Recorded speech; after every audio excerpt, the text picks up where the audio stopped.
हर हर महादेव, जय भोलेनाथ। नमस्कार, मैं साधना पांडे मार्गदर्शन पे आपका स्वागत करती हूँ। दोस्तों, मैं बात करूँगी आज बहुत ज़्यादा एक विशेष मुद्दे पर कि यदि ये 3 प्रकार की आदतें किसी भी स्त्री के अंदर हैं तो निश्चित रूप से वो अपने घर की लक्ष्मी छोड़िए, उनके इन आदतों के कारण कहीं न कहीं उनके पति घोर संकट में फंस जाते हैं। ये आदतें कौन सी हैं और हाँ, ये चीज़ें मैं कैसे बताई हूँ, तो देखिए, एक नीति शास्त्र नाम का ग्रंथ है जिसमें आपको इन सारी चीज़ों के बारे में जानकारियाँ मिलती हैं कि व्रत कैसे रहना चाहिए, व्रत के नियम क्या हैं, व्रत में खान पान कैसा और किस प्रकार का होना चाहिए। उन सब में थोड़ा बहुत महिलाओं के आहार व्यवहार रहन सहन के बारे में भी बताया गया है। तो उसी से मैंने ये चीज़ें पढ़ी है और उसको नोट किया है। तो कुछ चीज़ें हैं जो कि आप शायद जानते होंगे और कुछ चीज़ें जो हैं वो आपके लिए बिल्कुल नई है। तो यदि आपको बार बार डर लगा रहता है कि पति के ऊपर कहीं कोई मुसीबत ना आ जाए, संकट ना आ जाए, या फिर बार बार आपके पति जो है किसी न किसी मुसीबत में घिरे हुए रहते ही रहे, तो इन 3 आदतों को चेक कीजिएगा। कोई ना कोई आदत निश्चित रूप से आपके अंदर होगी, इस चीज़ को आप ध्यान दीजिएगा। तो चलिए वीडियो को शुरू करती हूँ। उससे पहले आपसे अनुरोध है, यदि वीडियो अच्छी लगे तो लाइक किया करें। आपके लाइक बहुत बड़ी प्रेरणा रखते हैं। चैनल को सब्सक्राइब कर लीजिएगा क्योंकि इस तरह की जानकारियाँ आपको इस चैनल से मिल जाएंगे। दोस्तों, पहला जो कि बहुत महत्वपूर्ण बात है, ये है कि जैसे आपके पति किसी काम पे जाते हैं, विशेषकर अपने ऑफिस या फिर जो भी काम करते हैं, उस काम के लिए घर से निकलते हैं, तो पीछे से टोकना, बोलना, और वो काम तो छोड़ दीजिए, आप यदि किसी ज़रूरी काम से आप खुद पति को बाज़ार भेजती हैं कुछ सामान लाने के लिए, और यदि आप पीछे से उनको बोल के कहती हैं, सुनिए, रुकिए, ये लाइए, ये भूल गए, तो ये चीज़ें बिल्कुल भी अच्छी नहीं है। इस चीज़ को आप नोट करिए, क्योंकि टोक एक चीज़ होती है जो कि लग जाती है और आपका काम पूर्ण नहीं होता है।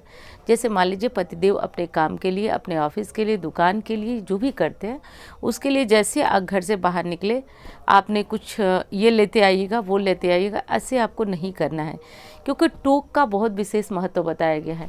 यहाँ तक कि कई जो हमारे इस ज्योतिष में भी विद्वान हुए हैं ज्योतिष के, उन्होंने कहा है कि जिस चीज़ पे टोक लग जाती है वो काम तो निश्चित रूप से मानिए कि नहीं होता है। तो जब आप अपने पति को विदा करती हैं तो एक उद्देश्य होता है कि आपके पति जहाँ भी जा रहे हैं वहाँ से अपने परिवार के भरण पोषण के लिए, अपने जीविकोपार्जन के लिए कुछ न कुछ धन लेकर आए। तो यदि आप पीछे से टोक देती हैं तो वो उस काम में असफल रहते हैं। धीरे धीरे निश्चित रूप से पति के अंदर निराशा आएगी, और कई बार तो आपकी टोक इतनी हावी हो जाती है कि कहीं न कहीं जो है पति को चोट लग जाती है। भगवान न करे कोई ना कोई ऐसी रास्ते में कोई दुर्घटना इत्यादि का डर बना रहता है। तो टोक, इसको हल्के में मत लीजिएगा और बातों को ध्यान से सुनिएगा, समझिएगा, बहुत ज़्यादा महत्वपूर्ण है। जिन घरों में बड़े बुजुर्ग हैं वो इन बातों को ज़रूर बताते होंगे, ये कोई नई बात नहीं है, इस चीज़ को नोट करके रखिएगा। चलिए, दूसरी बात मैं बताती हूँ दोस्तों। यदि आपने अपनी चूड़ियाँ उतार कर एक बार पहन कर रखी है, कोई ऐसी चूड़ी होती है जिनको कि हम एक बार पहनते हैं और वो लगता है कि उनका कलर डल हो गया या कुछ भी, तो हम अपने घर में काम करने वाले को या फिर अपने जो थोड़ा बहुत जो सगे संबंधी हैं जो लेने में इंटरेस्टेड रहते हैं, उनको हम अपनी चूड़ियाँ दे देती हैं। तो कतई ये काम तो आपको करना नहीं है। एक चीज़ ध्यान रखिएगा, बड़ी बुजुर्ग महिलाएं भी बताती हैं कि जो चूड़ियाँ होती हैं वो आपके भाग्य से आपके हिस्से की उतनी ही मिलती हैं। सिंदूर की भी वही बात है। फटाफट हम अपने सिंदूरे से किसी को सिंदूर लगा देते हैं, अपना जो सिंदूर है उसमें से लगा देते हैं। तो देखिए, एक साधारण बोलचाल की भाषा में कहा जाता है ना कि सिंदूर पे जितना हमको मिला है उतने पे ही हमारा हक है।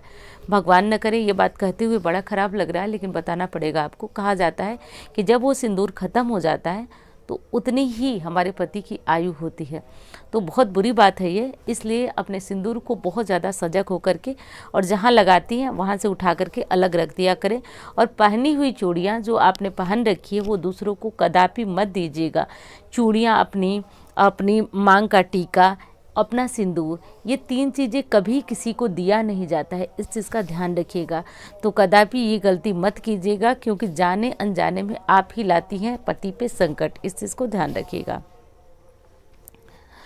अब दोस्तों, इंस्टाग्राम फेसबुक पे मुझे फॉलो करना चाहें तो कर सकते हैं, और नंबर जो आप इस पे स्क्रीन पे देख रहे हैं, इस पे आप कुंडली वगैरह दिखाना हो तो संपर्क कर सकते हैं।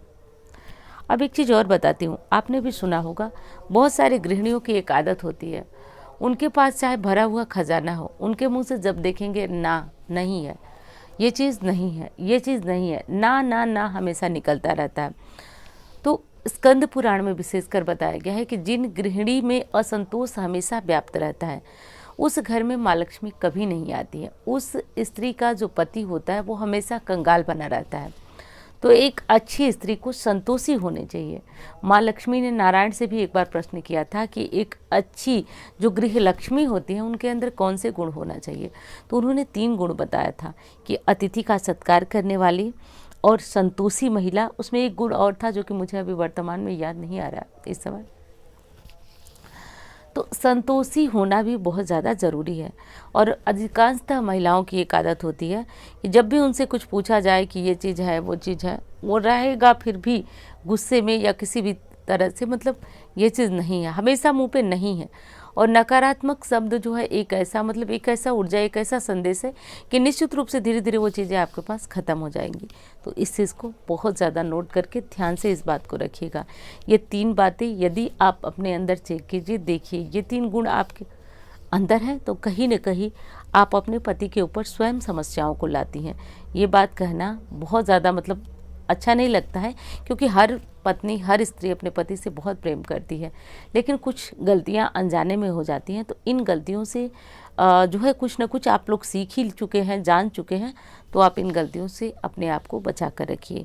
तो चलिए, वीडियो कैसी लगी बता दीजिएगा, अच्छी लगती है तो लाइक करें और चैनल को सब्सक्राइब कर लें दोस्तों। तो और एक काम करिएगा, और अच्छी लगती है तो दूसरों के साथ आप इसे शेयर कर दें जो लोग नहीं जानते हैं, क्योंकि ज्ञान बांटने से ही बढ़ता है। तो ये काम आप कर देंगे और ज्ञान बांटने से गुरु मजबूत होता है। गुरु क्या है? तो धन दौलत है, गुरु पति का प्रेम है, और गुरु दाम्पत्य सुख है, संतान सुख है। तो ये सारी चीज़ों में वृद्धि होती है। यदि आपके पास कुछ है तो आप उसे बांटा करिए, विशेष ज्ञान की बात होती है। तो चलिए, हर हर महादेव। आपको वीडियो अच्छी लगी ऐसी कामना करती हूँ। धन्यवाद।